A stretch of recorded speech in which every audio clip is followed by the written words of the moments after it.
Following the YouTubers vs TikTokers boxing event hosted by Social Gloves, some shocking allegations are now being made. First of all, it's being alleged that the Ace family's Austin McBroom actually owns the company Social Gloves, and on top of that, none of the performers from that night have been paid. I'm gonna get into all the details in just a moment, but first, if you could do us a big favor and please tap that like button, we'd really appreciate it. And with that out of the way, let's begin. Recently, Social Gloves Entertainment hosted the YouTubers vs TikTokers boxing event that was billed as the battle of the platforms. For the main event, Austin McBroom squared off with Bryce Hall and scored a knockout win. Although just a week after the event had come to a close, several people associated with the event came forward with claims that they were never compensated. TikTokers Vinny Hacker and Josh Richards also made a shocking claim on the BFF podcast that Social Gloves had actually filed for bankruptcy. Then to make matters worse, backstage correspondent and Fight Hub TV founder Marcos Villegas also tweeted that the event only sold 136,000 pay-per-view buys. In response to the original claims of not being paid, Social Gloves issued a statement and said, "Before people start any rumors, we are working tirelessly to verify the financial results of the Social Gloves event. We have hired a leading accounting firm as well as a first-class forensic auditor to make sure that all amounts are properly accounted for. Our sincere hope is to pay every fighter and every talent who participated in this spectacular event in a reasonable time frame. Please continue to send us your receipts as it assists in verifying the total amounts earned." All of these social media boxing events are fairly new, so clearly the Social Gloves organization isn't as established as other fight promotions. However, it's becoming clear that there may be more to this Social Glove company. Tanamojo actually accused Austin of owning the company and tweeted out, "Not Austin McBroom owning most of Social Gloves and then everyone being surprised people aren't getting paid," which was then followed up by a reply from Austin himself that said, "Not the most desperate human being speaking on shit she doesn't know about. Don't try and bring me or the event down to make you feel better about TanaCon." Oof, shade. Every fighter, including myself, will be getting paid and a lawsuit is happening, and it is not with Social Gloves, dum dum. Unfortunately, Def Noodles shared screenshots from what appears to be the US Patent and Trademark Office that listed the ownership of Social Gloves to Ace Hat Collection Incorporated. And the document was signed by Austin McBroom, who designated himself as the CEO. Def Noodles said in his tweet exposing these details, "Austin McBroom is the owner of Social Gloves, producer of the YouTube vs TikToker boxing event, trademark doc show. Many who took part in the event haven't been paid. Ace family has a history of participating in alleged scams, with Austin admitting once to scamming fans." In a separate response from the Social Gloves reaction, Austin responded to reports that the boxing event only sold 136,000 pay-per-view buys, and he said, "Only the haters want to believe that. If anything, these people who are scamming, which isn't Social Gloves, are basically saying all of us fighters' fan bases ain't shit. We all know Social Gloves put on one of the biggest social media events in history, as all of you watched. The real numbers will come out soon. Just know Social Gloves weren't the ones who collected pay-per-view numbers / purchases. Don't forget how you watched it." Austin hasn't refuted that he is the CEO of this company either, so his ties will certainly mean that he will be flooded with messages and lawsuits until this is all cleared up. The real question is, will this company still be around once they balance the books and realize that the pay-per-view buys don't necessarily match up to their expenses? Either way, we would love to hear your thoughts on this story, so make sure you drop us a comment down below. And while you do that, I'm going to check out some of your comments from the video titled "The Truth About Eugenia Cooney." Ray Louie says, "As someone who still struggles with anorexia, I firmly believe that her having this platform to influence young people is dangerous and irresponsible of the platforms. Yeah, it is certainly very strange that YouTube has gone kind of lax on the type of content that she puts out, yet they are so heavily monitoring channels that are usually pretty unproblematic." Emily says, "I've officially given up on this girl. Shane's documentary did so much more damage than help. At this point, it's the young fans I'm most concerned about." Yeah, those younger fans are very,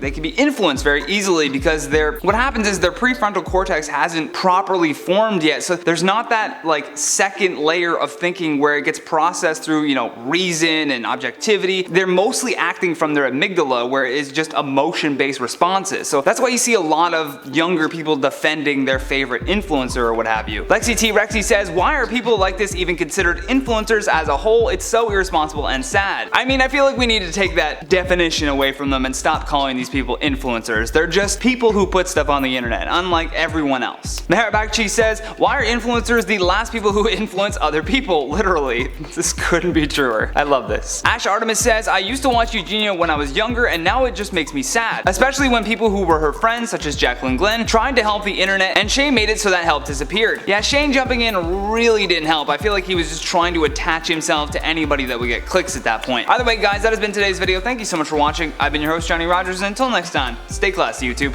Or at least try.